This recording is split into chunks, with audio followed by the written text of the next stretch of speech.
Hi everybody, we're a little bit early because I just wanted to make sure everything's okay with the connection and everything, but we're going to be having our foamies starting any minute now, so let's get everybody in the room. So long. It's going to be a good session, let me tell you. We've had some fantastic questions come through, and I managed to get a few questions from a few people in this production who may have a bit of a history with Josh. So we will see.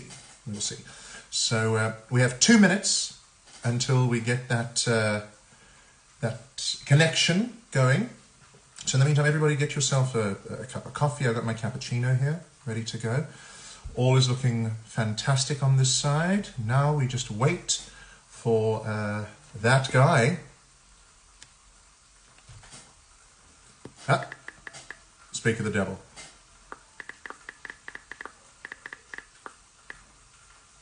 Okay. We're gonna wait and see. This could be huge. Hello everybody. Everybody's putting up fantastic emojis. Let's see here. Let's see.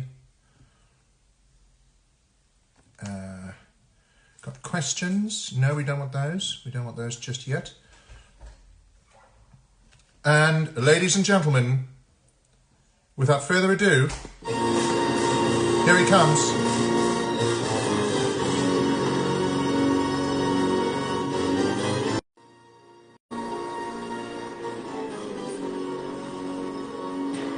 Here he comes. This is it. There he is! You have to have some sort of entrance music, mate. Otherwise, there'd be no point to this at all. the That's all I've got. That's all I can give you. A beanie. I gave you a shirt this week, and all I'm in a robe at this point, but I thought I'd fancy it up with a Henley. So, straight up, you don't take off anything between shows. No. We got a 2 p.m. and a 7 p.m. and by the time everything comes off, I probably have half an hour before I have to start again. Okay. So, as a bit of mercy for Tanya. Your makeup lady's also Tanya, right? Yeah. Bizarre. Hey, as a mercy for her, I just keep it on.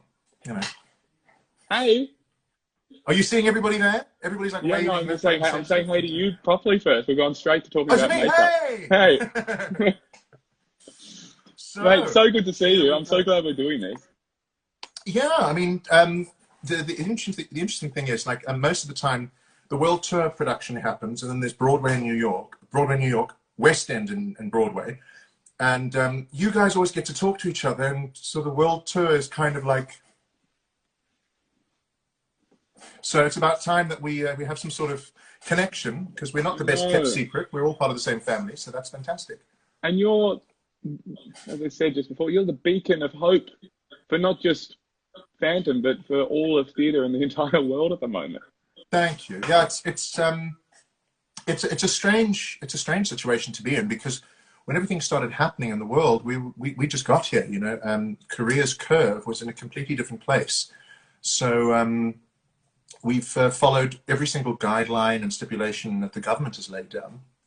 And our audiences are doing exactly the same thing. And they're following the rules, and that's that. So it's actually amazing. Kind of what it comes down to. It's sort of a good blueprint for other countries and other communities to go, hey, this can work. I mean, yeah, I think ultimately everybody's different. Every territory is different, and the reasons are different. I'm sweating up a storm because I only just got out of the costume, so excuse me. But yeah, at no point is this ever a case of, oh, we're better than them, or that's all it's about. There are lots of factors that come into it, as you know. But certainly, the most amazing thing so far is, when we went back to work, the audiences hadn't changed. They were still. It was a great sized house, and you could feel that they all desperately needed to be there, and they wanted the show, and they wanted to be with it all the way through. And but when the curtain comes down at the end, and then it goes back up, and the ballet girls are standing there. Audiences take a while to start. They started cheering from the beginning. They were on their feet from the beginning, and it's been like that since we've reopened. So it's quite amazing to see. Everyone knows they're in a sort of collective community of something amazing that's happening. Oh yeah. Yeah. And that consciousness is really special because I think it provides an energy between all performers and audience and lifts the sort of state and stakes of the whole show. Oh yeah. I mean, we knew that we were part of a bit of history with the show at the very least, because with this particular production, Korea's had Phantom many times. Korea loves Phantom, but there was just something so fitting for it to be in Korea at this point. It is sad because on the other hand we can't really connect with fans, but it's better that way for now. We follow the rules and we just keep it that way because we can't see anybody at stage door. Of course, you're connecting on another level. We're connecting on. But if you could have in the mirror and you're looking out and you see the audience, you and I get to see the audience and we sort of check them out for quite some time before we go on. And the next thing, I look out at the audience, and obviously now everybody's got a mask on, but the orchestra pit, there's a rail, and the light spills out, and you don't see people sit back like that normally and what. This time you saw all their faces because they were leaning over the rail, like watching and like really wanting to be part of this again. So I'm hoping for everybody there's going to be like a Phoenix effect. Theatre was taken away, and when it's back, people will realize how much they need it and they love it, and they'll just stay with it. Yeah. So full houses for everybody. Fingers crossed, mate. Whenever that may be. So I wanted to talk to you about a couple of things. Firstly, for those people who have sent through questions and stuff, I have questions first for Jonathan because this is the first time we've interacted in any sort of physical sense. Like we've had some voice memos, we've had some text conversations, but this is first physical interaction. So there's things I haven't even asked that I want to know. Exactly. Firstly, you're South African. Where did the accent go? The accent? Where is it? Oh, the South African accent. You don't say. Yeah. Well, you see, I think there are a few South Africans out there that give the rest of us a bad name because the vowels are like flat beyond speech. But I think being in theatre, you're constantly trained to enunciate better, so you don't think about that. But I had some very good English teachers at school who. And are you from Joburg? I'm from Joburg, yeah. Now when you say Joburg, you sound South African. Yeah, Joburg. I wish I was from Cape Town, but I'm actually from Joburg, so that's just the way it is. But most people mistake me as being British or even Irish, which is just bizarre. But I think ordinarily, because of what was that, the Blood Diamond with Leonardo DiCaprio doing a South African accent, not all South Africans speak like this, you don't all sound like that. Some of us just sound normal as well. Not that people who speak like that aren't normal, but you know what I'm saying. Not as guttural. Yeah, it's not as, dare I say, it's not as bogan. Yeah, bogan. There you go. So growing up there, firstly, was it, did you sort of live in a state of sort of fear and like was that a thing growing up there? Like, did you driving in the car with the folks, did you have to run through the red light so that you didn't get hijacked? Like you hear all these horror stories. Yeah. I think, let's be honest, every major city has its areas that are dangerous. Every major city has its stories of the worst things possible happening all the time. New York has it, London has it, Australia has its fair share every now and again. So, that sort of civil unrest is not a thing. I think because of our political and racial history, the impression is that it's 100% crime-ridden all the time, because the people who do come to South Africa as tourists, who sort of walk around as if they're still in their hometowns, they don't behave as though they're in a foreign country. They keep the jewelry out, and it's all on show. There are seasons where the tourists are out that you can go nick some if you walk in the center of town. But when I was growing up, I had the best childhood. I was safe. I never ever felt scared for my life. I think the way the news is reported, South Africa looks so much worse than it is. But I've had a few people come out and see South Africa recently from all over the world. And everybody seems to be a bit disappointed at how safe it is, because they've been preparing, to almost put on armor to go outside. And you don't need it. You just need to keep your head about you. And I think when people go on holiday to Africa, they think, I'm just going to go out and see lions and tigers and I'll be absolutely safe.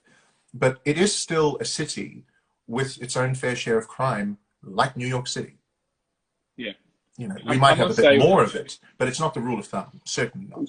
When I was in Joburg 12 years ago, that had in certain areas, you had an air of stuff, and in other areas not. In Cape Town, I didn't know it was like, feel anything else, So in that, like, how did you get into the arts and what sort of brought you into the arts? I just want to get a baseline for me, and then we'll go into other stuff, and I'm sure you have questions for me too.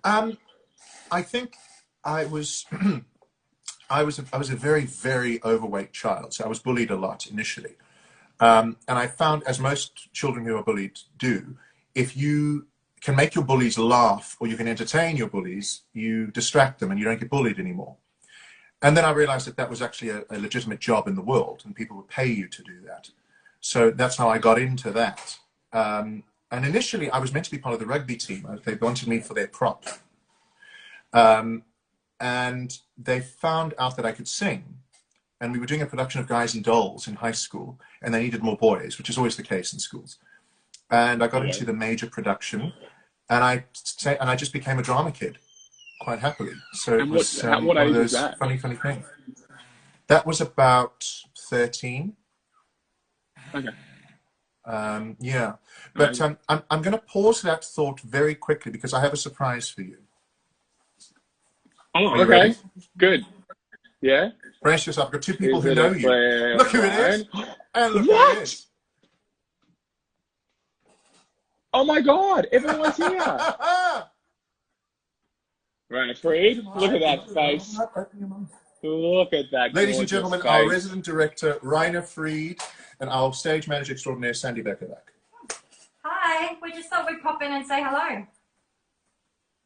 Hi. You look so good in a mask, Rainer. Like I feel like you, and I know you know the plot. I reckon you're a shoo-in second or third Phantom cover. He sings along in the wings all the time. It's horrendous. Yes. He loves it. I knew you'd be impressed. I'm very impressed. I'll leave you to it. So everyone, Rainer and I worked yet? on the Carol King musical together, and I developed a strong romance for him. And Blood Brothers with Sandy. But she's left. Has she not left the room? Yeah, she's hiding outside by the door now. She's hiding. She's shy. I don't have any questions. Love you, mate. At least not any that I would want to ask. But he has notes. He told me he has notes. He always has notes. He still has notes from my final night of Beautiful almost 2 years ago. Oh, yeah. That's right. Yeah. So, yeah. Always has notes. I didn't think they were going to do that. They seemed a bit like oh, what's this Insta? They're old. What's this Insta Live thing? So just like hilarious. So you know what? I'd love to see Rainer's Christine. He is always great at the female characters whenever you're in rehearsals. Oh, he always wants to step in, doesn't he? Always. And acts like he doesn't, but he does. Oh, and then he just blossoms in front of your eyes, and you're like, this man was born for this role. Yeah. So. I'd love to see his dressing room scene as Christine. I think he'd do a stellar job. Oh, when he taught look at me forgetting names, horrendous. Claire, our Christine, who you know, we had all the sessions in Israel. So Claire came in, knew the part because she did it for many years before that. And then all of a sudden, Rainer started wanting to mime all the stuff for her and sit here maybe and look out and did it. And eventually Matt and I were just standing looking and going, this guy, he loves the show so much. He's been with it for 30 years. Of course he does. He absolutely loves it. He auditioned me in Copenhagen for the Australian tour in 2008 and subsequently cast me as cover Raoul, cover Phantom. And then I couldn't get out of a contract Oh and my God. couldn't do it. So that was my first run-in with him, and then I felt terrible for so long. And every time I saw him, I wanted to have this awkward conversation and apologize because I wasn't sure whether he knew the sort of dynamics of what went down. And finally, during Love Never Dies, I cornered him at the stage door in Sydney. I was doing something else, and I just like profusely apologized. And he was like, I don't care. That was like 3 years ago, dude. Yeah, But, he's so chill. but, He's so German in that sense, actually. yeah. It's wonderful. Yeah. And he's so neutral about everything as well. Like, yeah. He's always You weren't got like a available. Buddhist We got approach. someone else. Yeah. Exactly. He's the best. It's business. So on South Africa, you need to tell me the difference between all the variations of nows and what they mean. Okay. So For if those who somebody don't know, says, I feel like South Africans have lots of different ways that they say the word now, and they mean lots of different things. Yeah, there's three major ones. There's now, I'll see you now, which is like in 5 minutes. I'll see you now, which is, call that maybe 10 minutes. And I'll see so you now now is less than now. It depends. Oh, okay.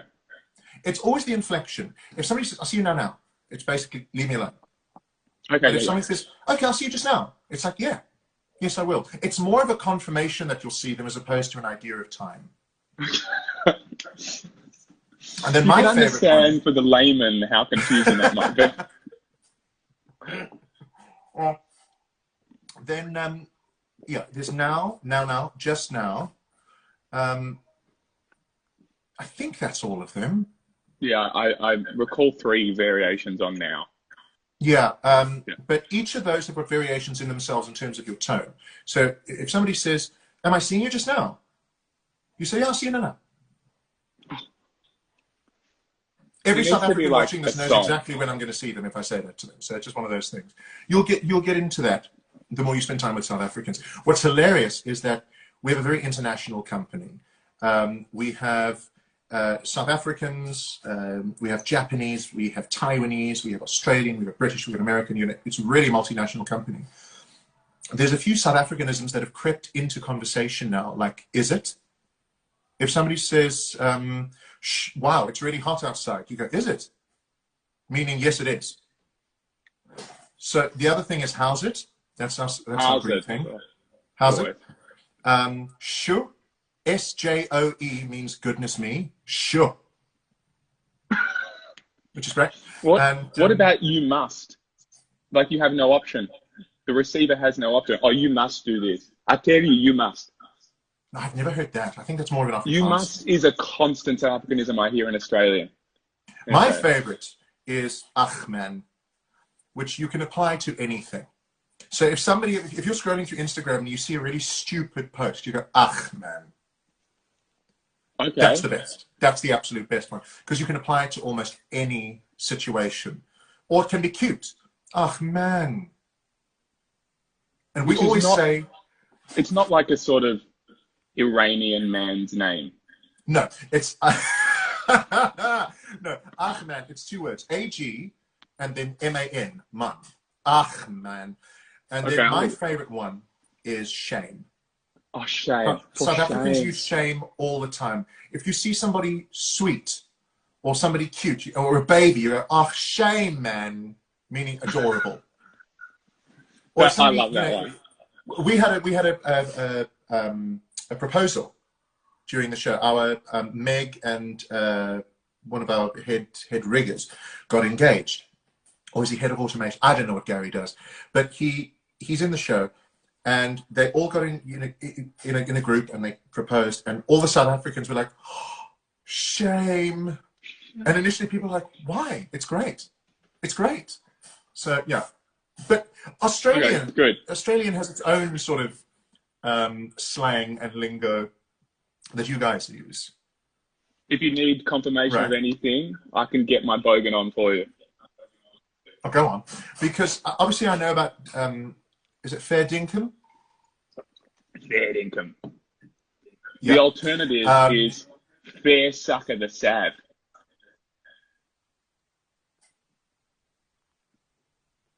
I'm going to need that suck again. of the sav, mate. Fair suck of the sav. And if you don't Which say it with means? that accent, excuse my language, fucked if I know. But it sort of means that fair sucker to sad. I would never say it, but it's one of those, like, you'd say it instead of fair dinkum. It's fair dinkum. Oh no, fair sucker to sad might be a reaction to something that is fair dinkum. Okay. I Well, mean, Australia has some of the wins so weirdest far, I ones. would say. That's fantastic. But I mean, South Africa and Australia share certain strains of people as well, so we're not that far apart, to be frank. I have to say, some of the questions that came through initially, because we both put out that thing on Instagram that said, "Do you have any questions I should ask Josh or John?" Man, some of the questions I got. Really? Oh my word! Come on, give me some good ones. Or some the one. First of all, there were some trolls that wanted you to follow their account. It's a gymming account, and they follow you back, by the way. So that's your motivation. You won an iPhone 11, just so you know. Oh, do I? Yeah. All right. That was the answer to that was a question. You have now won an iPhone 11. Oh, and then because then you will. I'll just have to send the postage fee to an Iranian prince. Blah blah blah. Yeah, I got it. No, I think what's interesting with Instagram being this accessible now, you and I, and then now inviting everybody else to watch us. People tend to forget that we've never met them. So they ask questions that they'd be fine asking their friends. But, I'm not going to ask you what your salary is. You know what I mean? I'm not going to ask that. Was that one of the questions? I'm also what not going to does ask he you. earn? Brace yourself. I'm not going to ask you what size underwear you wear. Medium. But honestly, some of these questions, I can't do it. I just can't do it. But some of them are good, and I wrote them all in a little book here. I'll put them on my computer in front of me. The best one was, have you read Susan Kay's Phantom? No. Do you know about it? Yes, I haven't read it.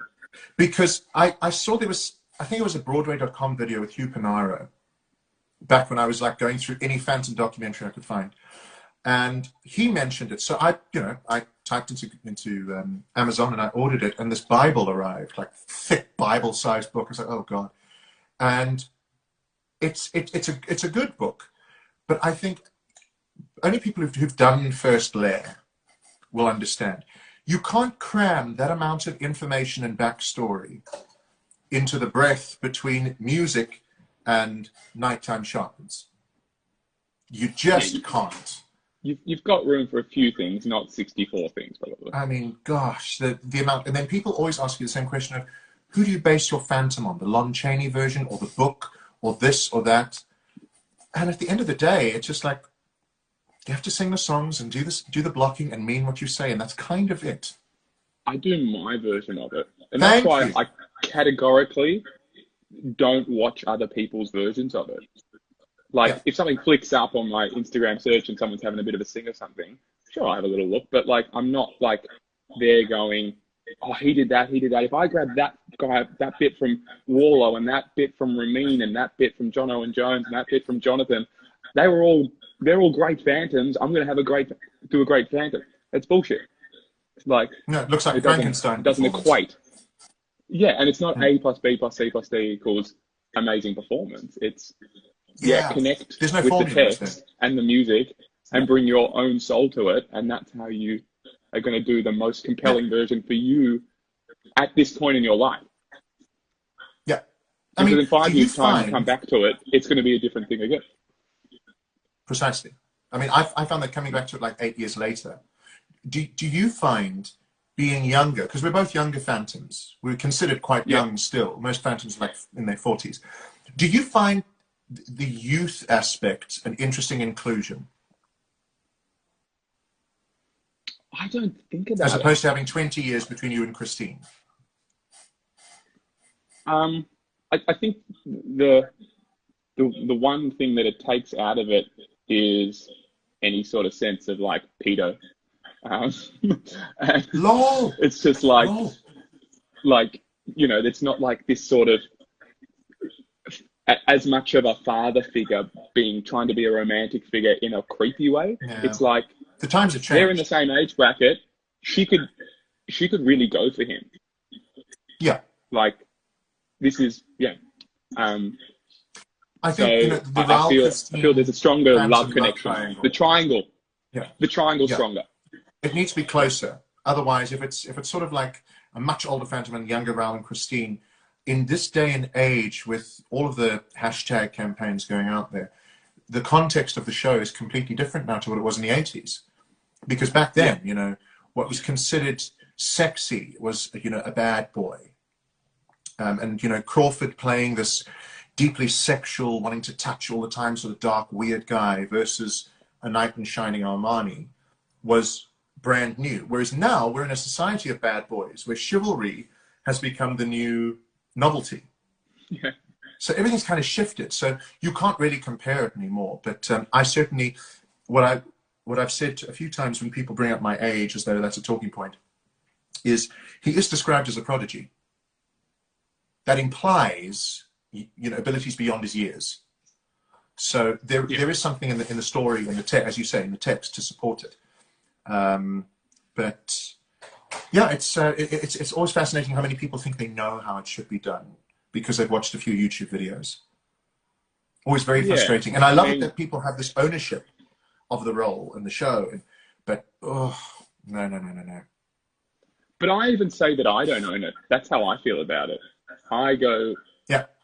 But I say it in the same way I don't even own the house that I own. I'm like, I'm a custodian of this. I'm the gatekeeper of this for the amount of time that I have it. Nothing in life is permanent. Impermanence is the basis of all existence. We're all going to die one day. So in this time that I get to wear it, I'm going to live it as much as possible. But at some point I take it off and it's the next person's time to be the gatekeeper, be the custodian. And so I feel like that allows me to step into it and step out of it without this sort of attachment that it's mine, get away from, like this sort of like, it separates the ego from the art, I guess. Agreed. Yeah, I mean, you know, so many people have played it and so many people still will play it. I mean, you being in that dressing room at the Her Majesty's, the room that Crawford used to get ready in, you know, I mean, how many... And Laurence Olivier. Yeah. I mean, is it Beer Bomb Tree? Yeah. Herbert. His ghost's still there, isn't there? He is. Yeah, I thought so. Do you still have the Robert Heindel print of the three Crawfords? You can't get that anywhere. You cannot find that anywhere. I love that. It's so beautiful, that print. And sometimes I just look up to it and I'm like, thanks, mate. Like, what you created has given me and hundreds of other people the opportunity to create it again. So, no, spot on. Cheers, mate. I'd love to meet him and just give him a hug. Oh, I mean, I've always wanted to meet him. We're talking about Crawford, by the way. I'd love to meet him. Yeah, no, not Beer Bomb Tree. I think before the opening night at Manila when we launched this tour, Megan Pacherno organized an email from Michael Crawford to me, wishing me well for the tour. Yeah. Well, I think everybody in New York knows each other. And it's funny how small that industry is. I mean, I suppose everybody in London knows each other as well. So I guess so. That's crazy. It was amazing to see that. And I want to know firstly what he wrote, and secondly, did you write one back saying, "Dear Michael, wishing you were somehow here again"? Oh God, no! I was just forwarded the mail. I wasn't given any details. Okay, what did he say? He just said, you know, wishing you well for your fantastic role as the Phantom, and just, you know, one of those really nice mails that somebody would send because they know what it's like to play the role. Only a Phantom could send a mail like that. And so beautiful. I just thought, you know, the fact that he still understands that, he understands what a big deal it is to play the role #1, and also what a big deal it is to, you know, start from scratch with this, as opposed to not knowing Phantom at all.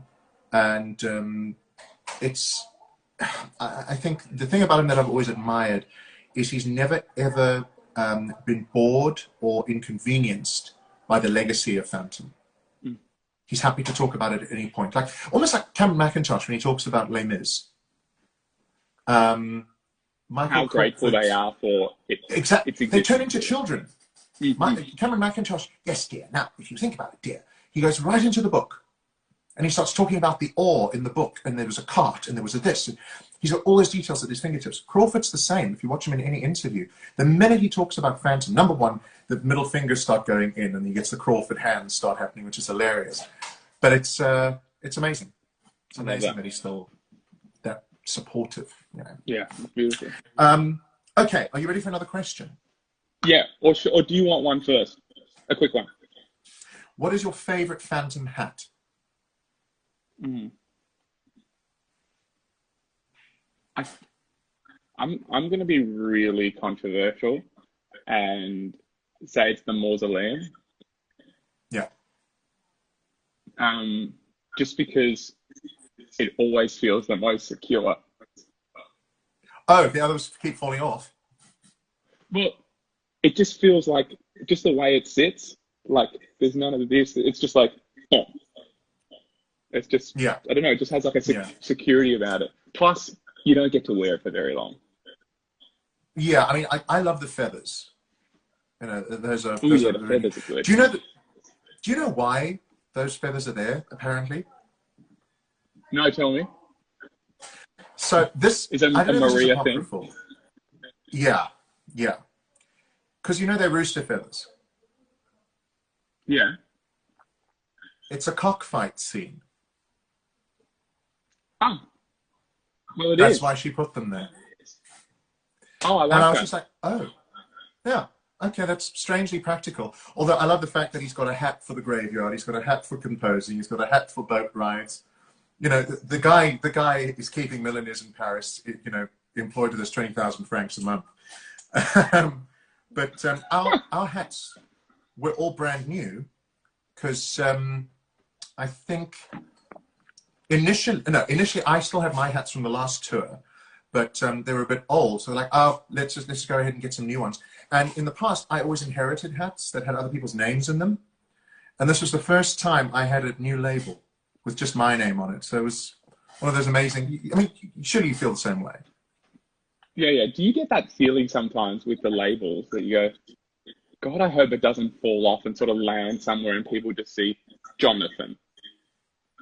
And it just sort of ruins the whole. I have just the weirdest fears in the theatre. On night. Yeah, little label. And my name's slightly spelt wrongly on one of them. On one of my coats. It's got a double T and Piterman. Brilliant. So, Brilliant. Yeah. The coat falls off. It lands in the front row. Not that anyone would care. They grab it, they hide it, they chuck it on eBay. It's a massive gain on eBay, quite frankly. Oh, God. All right, your turn. Okay. If the Phantom, so this is from at Angel Knows, if the Phantom was allowed an animal companion, what would it be? What would you have? I'm sort of picturing a Dr. Evil. Yeah, like a little hairless cat. No, if he was the Phantom, Paris. I mean, I don't see a poodle in the final layer. I just don't see that happening. But funnily enough, I think he'd have a bird. Oh yeah. I think a bird would be the best thing because it could sit on the portcullis or on the organ, you know, a little composing bird. And then every time he runs out, he just takes a quill out the bird and carries on composing. It'd be brilliant. And funnily enough, the bird would be called Gustav, and there'd be this whole. You named it after the bird. Yeah. Because that'd be fantastic. Because it's. Oh, I like that actually. Because then you'd have a kid and a bird named after Christine's father. It's so twisted. It's perfect. Now, what sort of bird would it be? I think he'd probably have like a pheasant or something with long feathers or something, easily found in Paris. Because in an ideal world, I think you should have a swan in the lake, little old swan. But I'm getting Dumbledore vibes. If he's in the Mandarin coat, and he's got forks on his shoulder there, you know, during the music thing. Yeah, or a peacock. Somebody says a peacock. Oh, peacock! I like a peacock. That's yeah. That's pimp. And then that gives an inspiration for Love Never Dies with a peacock dress. The dress. So it all ties. Yes. Yeah. Perfect. Okay. Your question. What is the most embarrassing onstage incident for you? Oh, I've told this story a couple of times. I knew this question would come up. So, at the end of Past the Point, the proposal, so to call it, the ring moment, I choose to get down on one knee in sort of all I ask of you style.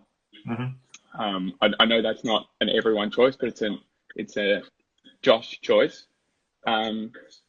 It's a flawed choice at times, especially when the whole inner seam of your right leg breaks. It's okay. I'm in the car. Got the car.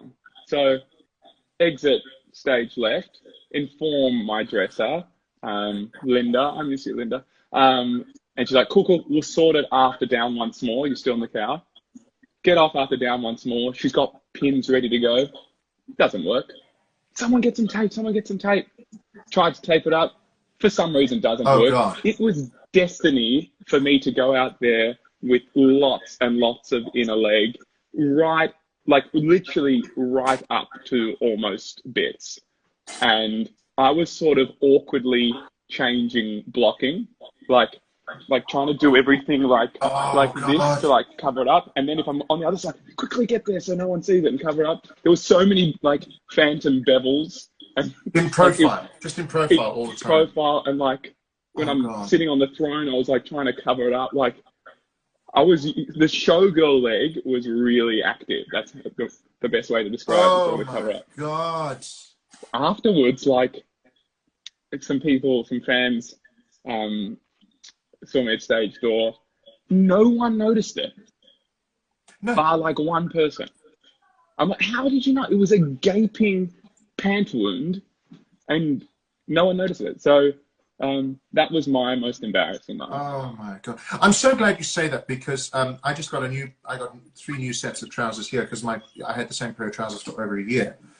And I forgot how in the beginning, those pants are tailored so well that, movement is not a great thing all the time. And, he is surprisingly, he's meant to be quite flexible. Climbing here and hiding there and, crouching there. And I kept, my braces weren't long enough, so the pants kept riding low. So the crotch was actually sitting here between my legs. So I had to keep pulling them up, but I forgot. And I sat down on the bench in the cowl, also Point of No Return. It's a horrible, horrible scene. And I heard the back go, bah! And I was like, oh no, because the pants are actually sitting much lower. So now they've actually torn that way because they aren't sitting where they're meant to sit. And I turned to Bella, my dress, and I said, I think the back has gone. She's like, no, it's fine. It looks fine.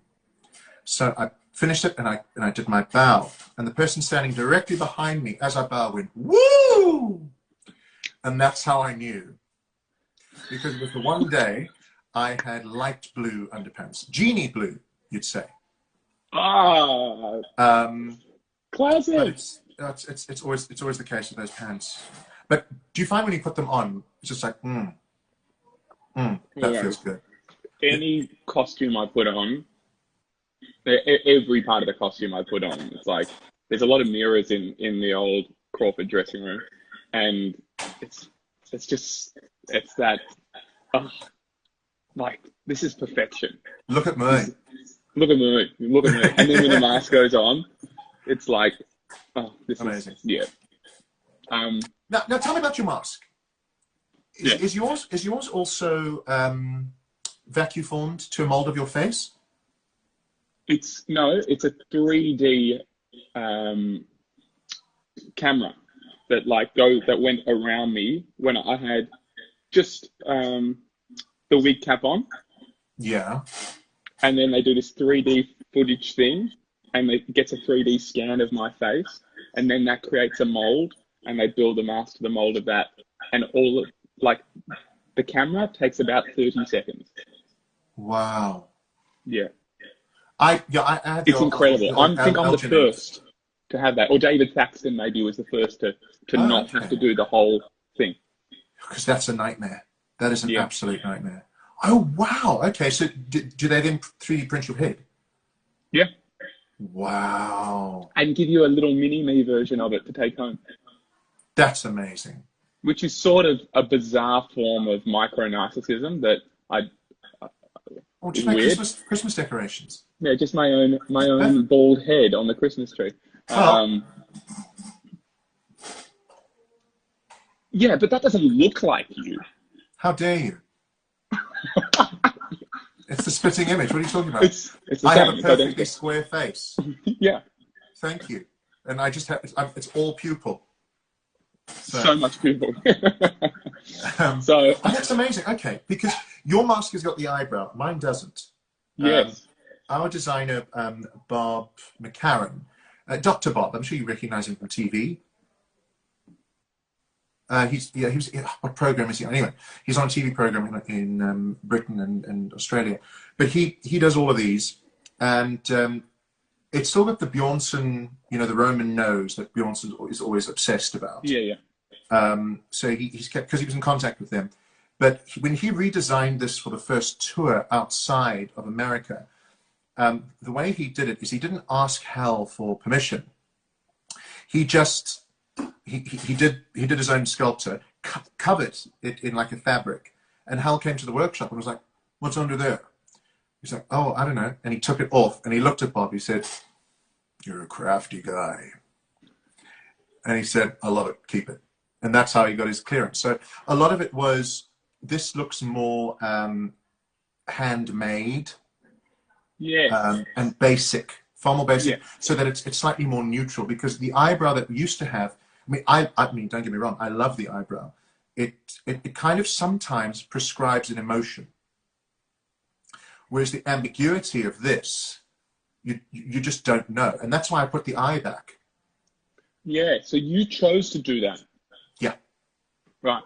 Yeah. I'd always wanted to, but I was too shy when I first did Phantom. This time around, I was like, and what's cool about it is because this mask is set slightly, let me just try and move this way, further back. When this is dark, you can't really see my eye, but with a white pupil, it really pierces through.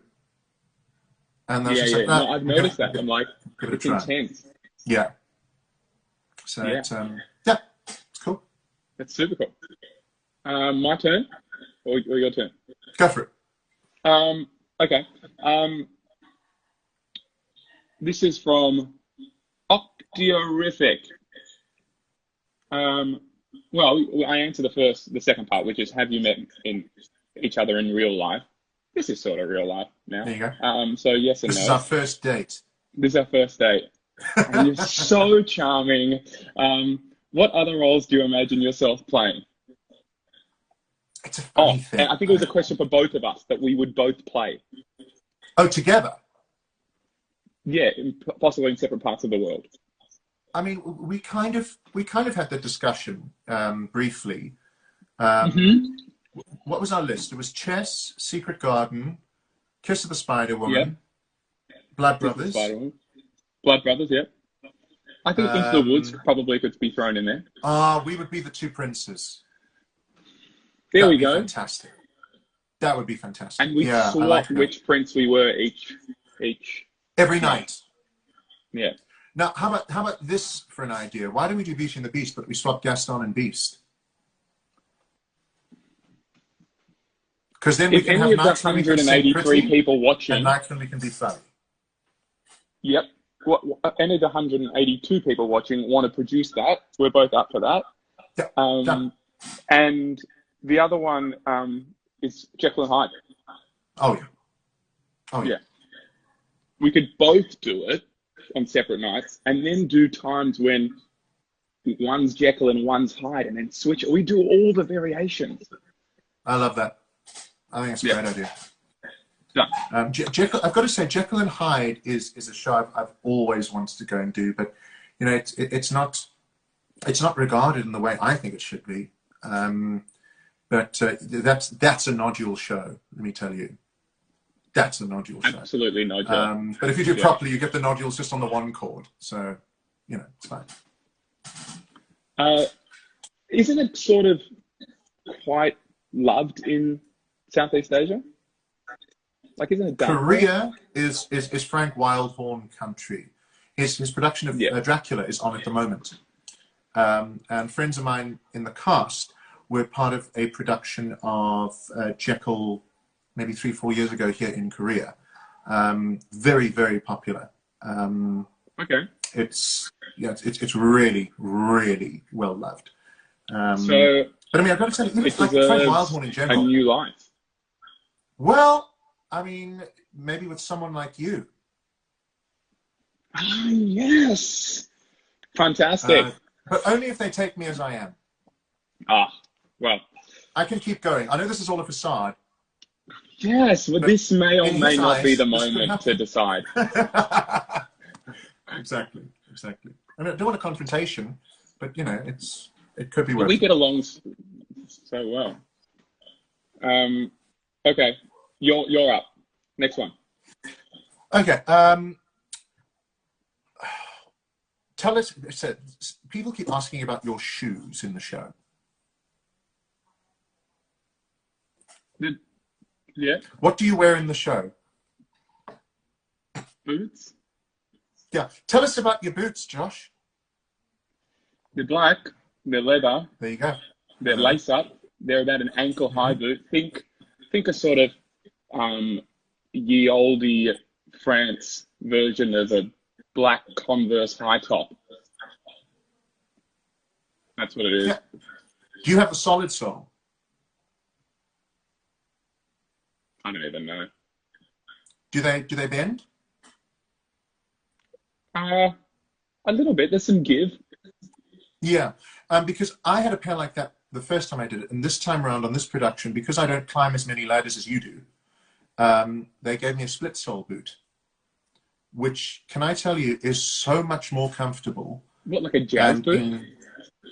Yeah, they were initially made on Broadway for Hello Dolly, so that all those period men could dance in split soles. But because my track in this production, I have a small ladder. That's it. I'm not climbing up the cross. Or you go in the lift, don't you? Not during the show to go up anywhere, but at the end of Act 1 to get back down, I go That's on the right. lift. Yeah. But you have to climb that ladder, right? Oh yeah, there's a lot of ladders to climb. Yeah. You need a sturdier boot. I don't need that, so they gave me the split sole that your feet can actually bend and like. So when I walk, I like creep, and it really. Yeah. Yeah. Oh, mask nearly came off. I nearly got fired. I just love that like, I'm sorry, this is a guy response. So someone said this is like, my response is such a guy response. But honestly, when I go out there or when I'm in my dressing room to get ready, boots are so low on the agenda of importance. It's like, are my laces tied up or not, is as far as I go. Yeah. I'm more concerned about intention, objective, how am I feeling today here? How am I feeling today here? Like, boots, not high. And in fact, if someone said referred to boots, I would think they were referring to the pharmacy around the corner. Boots, yeah. Not what's on my feet. Yeah. Yeah, it's funny. I think the fandom, because they've watched the show like 10 times or more, you have really finished that whole bottle of water, haven't you? Yep. You're a thirsty 3 guy. days. Keep the doctor away. Good God. Okay. They have the luxury to start focusing on all the other things.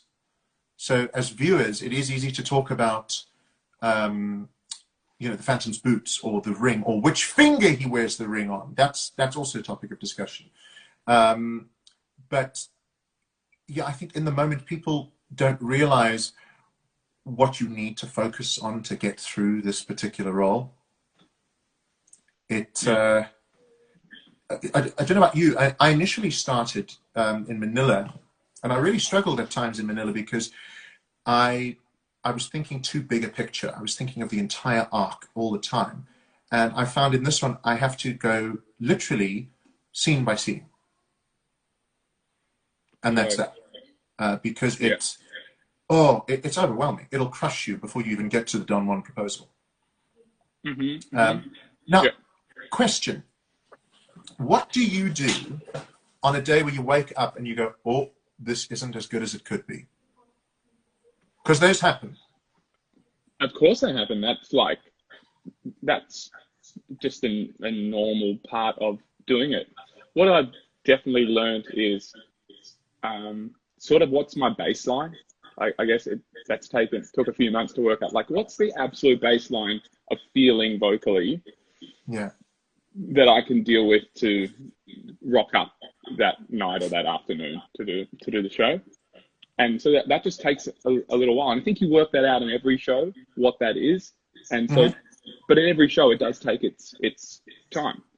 I just hum, like, I don't do anything heavy singing. I don't go, oh, yep, it's there, like have a old-fashioned scream. Like, just hum, just acknowledge where it is and be light and be kind to it. Drink water, steam, don't talk. I don't talk till midday any day. I just give this thing a bit of a rest. It took me a few months to learn that that's a part of my procedure. And then I always get to the theatre about 2.5 hours or 2 to 2.5 hours before curtain up, so that I can do my own physical and vocal and emotional, spiritual, whatever woo-woo stuff I do to get me right. And if I find that I'm not right at that 2.5 hours before, then I'd call it then. So I give myself every opportunity. And I've had 2 instances where I feel a bit under and have tried to push through and have literally got to the end of the makeup chair and gone, I've got nothing. I've actually got nothing. It's gotten worse. Like, my illness has gotten worse. One of them happened on the birthday show, which was absolutely devastating. Just like, I was so distraught emotionally from it.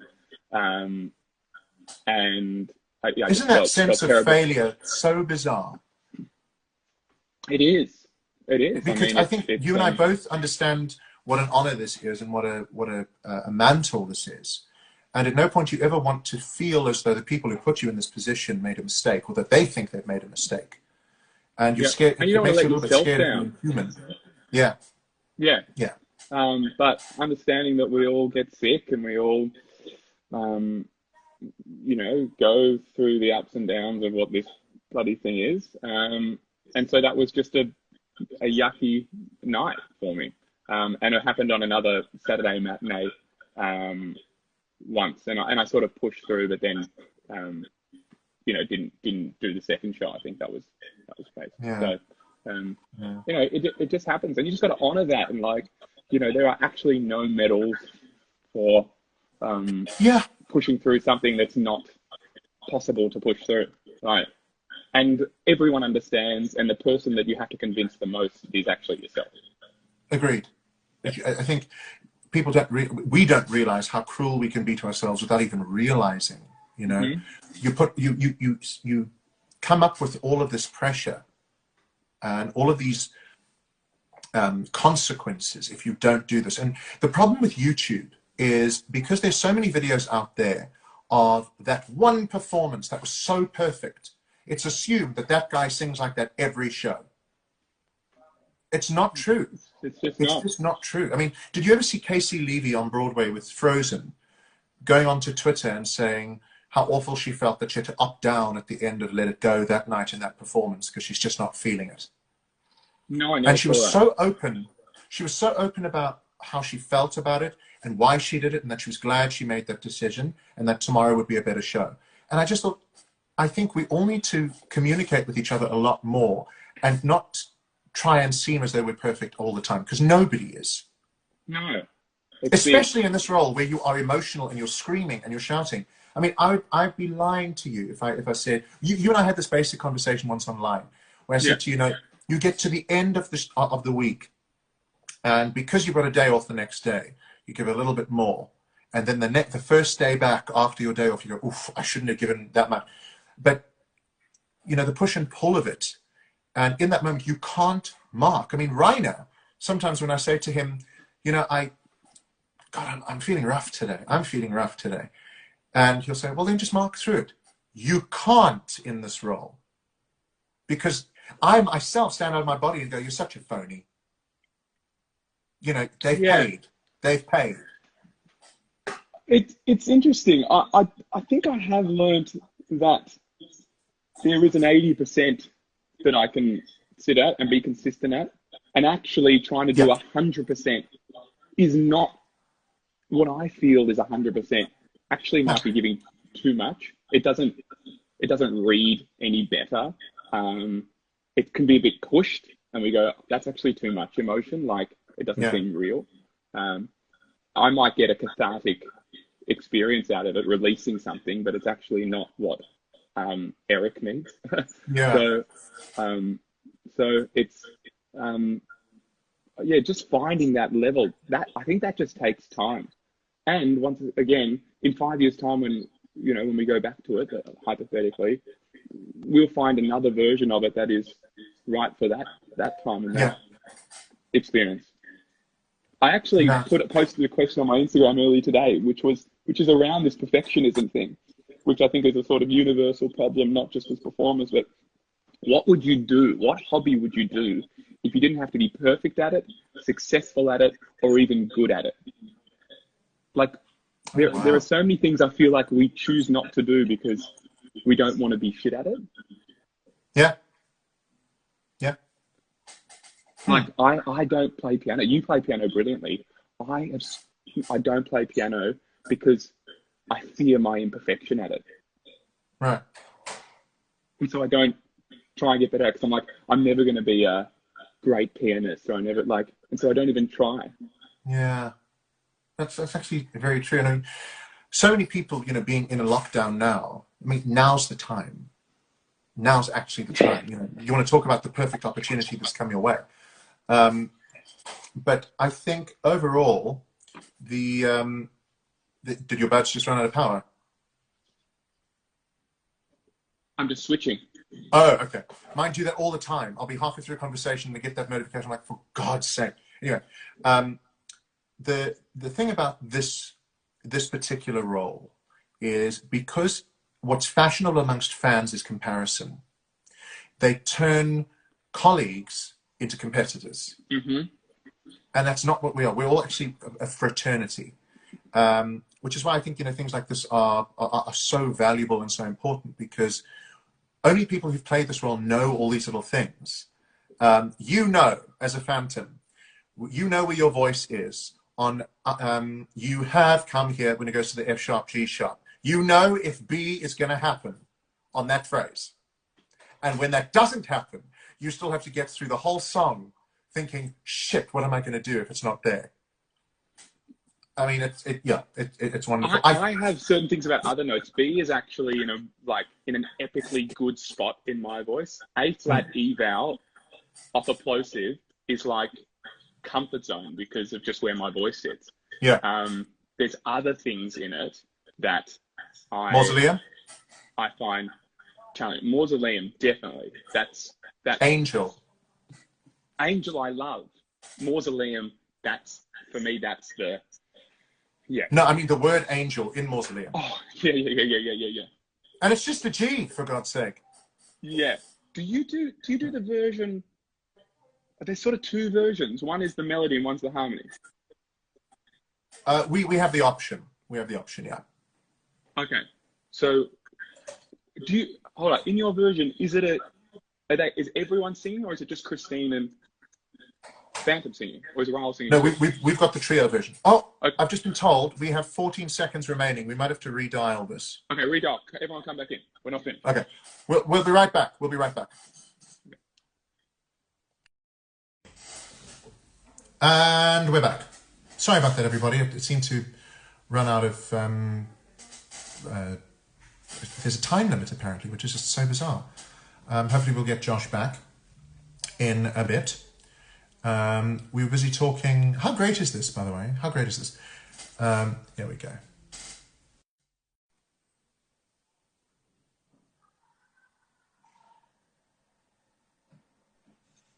There we go. Yeah. Cool. So Mausoleum was where we were at. And yes, that for me is the hardest part to sing. Not just because of where it sits. It's also, I think, to do with the landscape of where we are on stage. Oh, yeah. Being so far back, sound doesn't... And high, so far away from the orchestra, trying to tune into everyone else singing so that you don't feel like you're delayed and singing behind them, or trying to stay with all of this. And then going, oh, shit, I've gone too hard here. I've pushed up too much weight into my sound, and now I'm up shit creek without a paddle. Oh, yeah. Kristen, our musical director, I mean, I'm sure you know Kristen. She always used to say, when you don't take the weight up there with you. She said, I need melody from you, not power, which is the best advice for that scene ever. Because you've already made a statement by hiding behind a crucifix during a girl's goodbye to her father. You've done the work. So yeah, it's a funny thing. Initially, I think I was trying so hard to get a mature sound up there and power, because we think power is booming and loud. Whereas if you, I mean, I know we shouldn't really say this, but if you do listen to what Crawford did, he didn't have the best operatic voice, but because he meant it so much and it came from such a deep place, it actually was powerful and just weird and creepy and like odd. One of the most powerful moments in the show, I feel, is the final night in Music of the Night. There is nobody who does it like him. He has here's a statement, he has the longest night out of all of us. And it's super powerful. Just go on. He just let it go on and on and on, and all that dissonance, and then it resolved. And ethereal, and that's what is powerful, and that is the antithesis of booming. Yeah, so, exactly. It's vulnerability. Yeah, it's what's in, which is interesting. But yeah, Mausoleum. The good thing is when you are in a great spot and you got that nice tilt and it's just sort of floating out, you go, I have got the rest of this show. Yeah. I mean, I used to only focus on B. Like as long as B is there, everything else doesn't matter, and that's actually not true. Because when I'll tell you this, some of the greatest respect I have is for Norm Lewis. I saw him on Broadway, and I think Sierra had just left, and he was doing Music of the Night, and no, it started with The Mirror, and he went, insolent, and I went, uh-oh, I know that feeling. I know exactly what he's going through. He's got sinusitis. I know that crack. And he carried on. He got to, I have brought you to the Cedar Music Throne. You have come. And I was like, oh, mate, I know. And I could see in his eyes. He knew what was going to happen. Oh. And what happened was one of the most valuable masterclasses I've ever had from a fellow Phantom. He cracked 3 times on B. Not just little cracks, like severe... what we call is a testy blowout. Yeah. Scooby-Doo. Yeah. And can I tell you, he didn't once apologize for it. He didn't make a thing of it. He wasn't thrown by it. And he got through that song.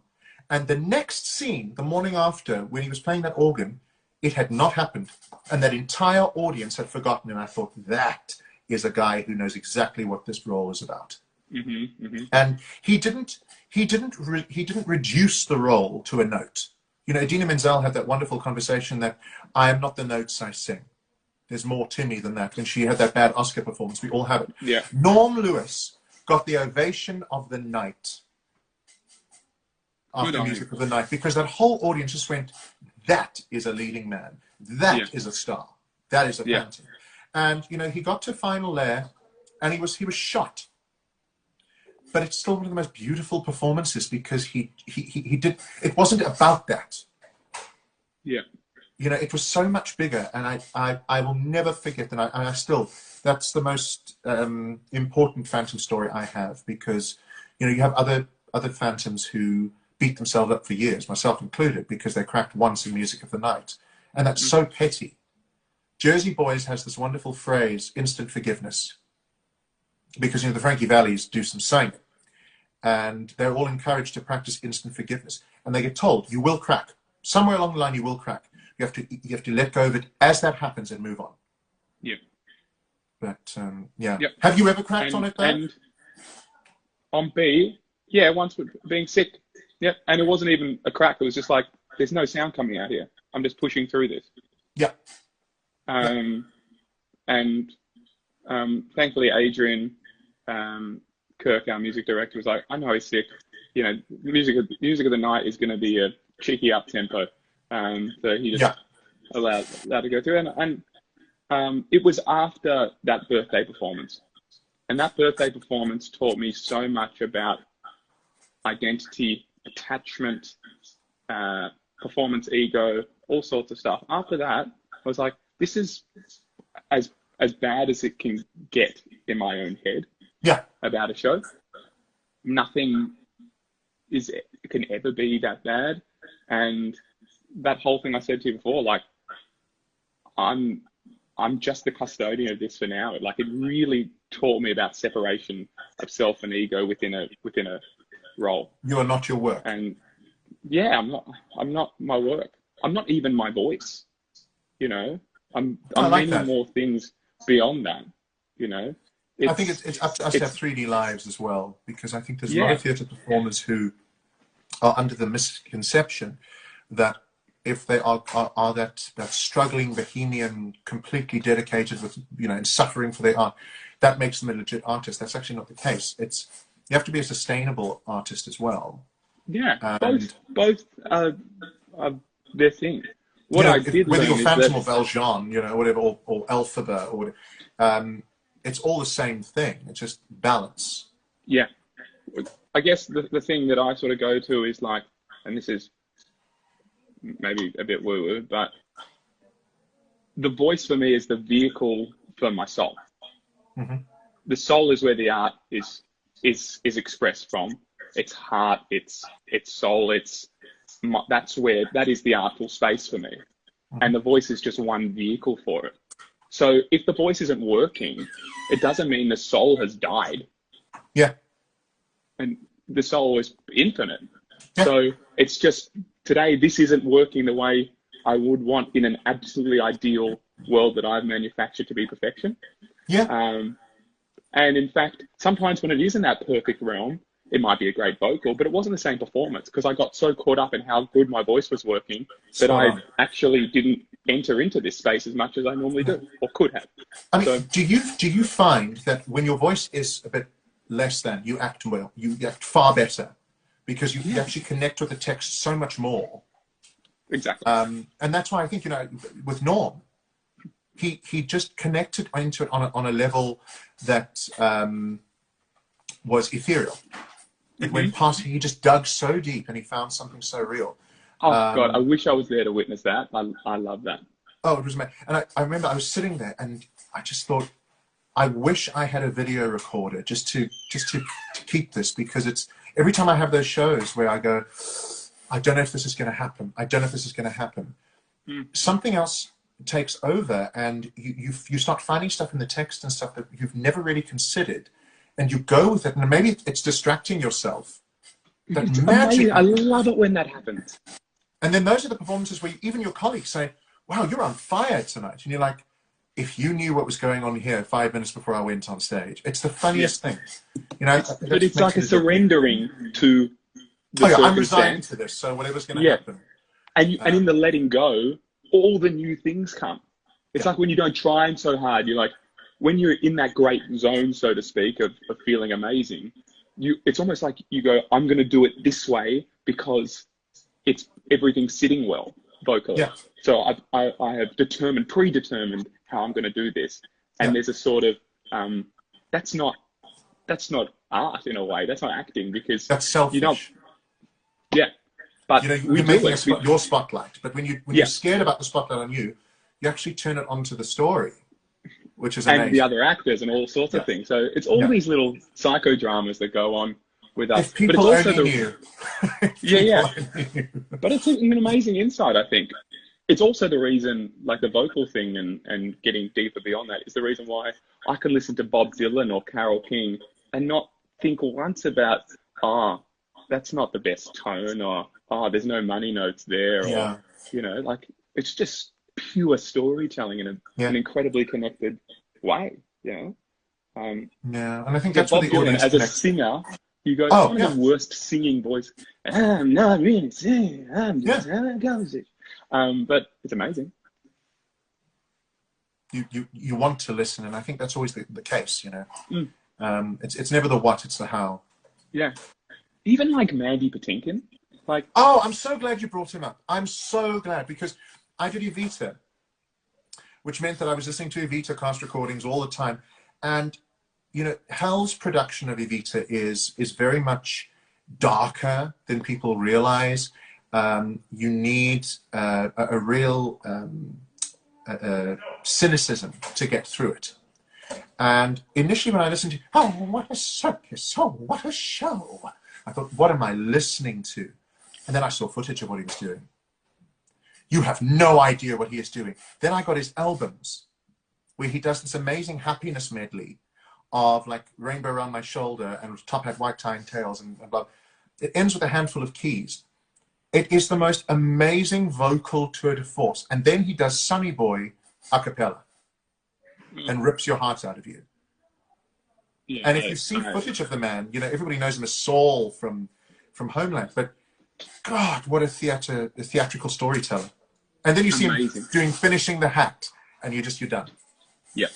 So I saw him live at a concert hall in Melbourne, maybe a decade ago. He's out there with like a sort of loose whatever shirt, jeans, joggers from last decade, and just the pianist. And it's such a naked stage, and his attire and everything sort of, it's like 2,000 people were in his living room, and he was just having a night out of storytelling. And it was one of the most profound theatrical experiences I've ever had. Like, I just couldn't get over his "If I Loved You." I was like, what? I didn't even know that's where the song existed. You've totally, reimagined this in a way. Like I was like, that emoji was like constant. So, and once again, it's not a voice that you go, like, if you took that voice as a 19-year-old to a teacher, they'd probably go, hey, you've sort of got two different sounds going on here. Yeah. Let's try and connect them. Yeah. But no. No, I think that's always the case when you find a unique talent that, to whom the rules don't apply. It's just magic. I wish I could. So many people we love are in that camp. I feel like so many great music theatre performers. Oh yeah. Which is great. It's their uniqueness that we adore. Yeah, I mean, Ben Platt. Can we just have a quick moment about Ben Platt? Oh. He was that weird guy in Pitch Perfect. And then came Dear Evan Hansen, the perfect material for that kind of voice. And now that he's unlocked it because of Dear Evan Hansen, his original stuff is just like, I mean, his Radio City Music Hall concert is, wait. Really? Wait. Okay. Oh yeah. Friends of mine went and sent me a few clips. They shouldn't have, but they did. And it's a Netflix special now. I can't wait to see like a proper. It comes out what, next week? I think so. Yeah. Yeah. We are not ready. Really? We're not ready. Wow. Yeah. Yeah. So it's going to be good. Awesome. Now, Mr. Piterman, I'm afraid I have to start getting ready in like 5 minutes or so. So Go, mate. I'll do This one has last been question. awesome. No, you do one last question. I'll do one last question. Okay. This is my question. When did you first say to yourself, I can do this role? I saw our original South African production in 2004. And I couldn't Not afford... I want to, I can. Oh, I can.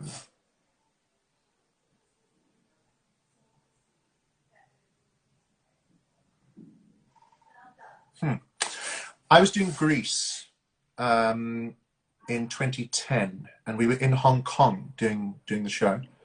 And auditions started going out for Phantom. And everybody kept saying to me, you're a Raoul, you're not a Phantom. You're too young, just go for the Raoul. So I was doing a session, and I just decided to sing Music of the Night.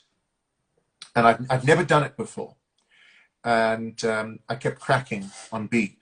Kept cracking. I was like, oh God, I can't sing the song. And our musical director, Louis, just said to me, you've got to imagine that you're trying to sing like a violin, but you've got to remember you're a cello.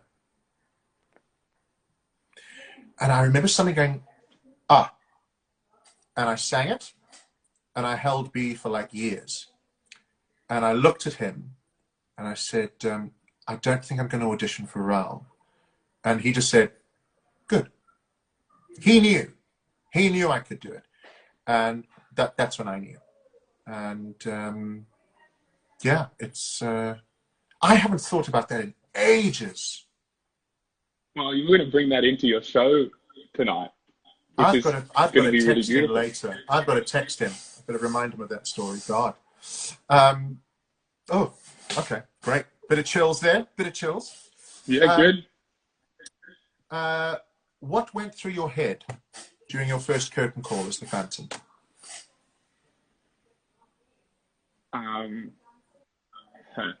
My family had come from Australia to see it. My London cousins and auntie and stuff were there. I had other mates, and there was probably my management. Lots of people were there, so it was about 15 people that were close to me were there. Oh. And for me, I normally, when things of intense joy are bestowed upon me, or that I feel, I get very emotional. But this was not like that. This was like, not relief, it was like a landing. It was like this work that I've done since maybe 2002, since I started playing in this space. This is I've finally and I took off then to start the journey, and I just landed, and it was a very peaceful feeling of sort of like a calm came across me that I'm like, this is it. I love this that. Is really beautiful. I love it. Yeah. And could you see any of them? Oh yeah. Oh God, okay. Because I mean, Her Majesty's is small, you know. It's tall, and they were like in the fourth row. Oh, amazing! And so that's the best. Everyone got up, but I could see them when I was in the Angel. So, oh God, you know, which I kind of like. Oh, that's amazing. You know, that's kind of bloody perfect, quite frankly. But go, mate, I'll see you soon. Ready. Listen, this has been I'm looking good. at coming to London later this year. So when I do, the first round's on me. Done. All right. I like an Indian pale ale. Deal. Awesome. See you, mate. All the best, mate. Have a great show. Lots of love. Bye. Thanks, man. Bye.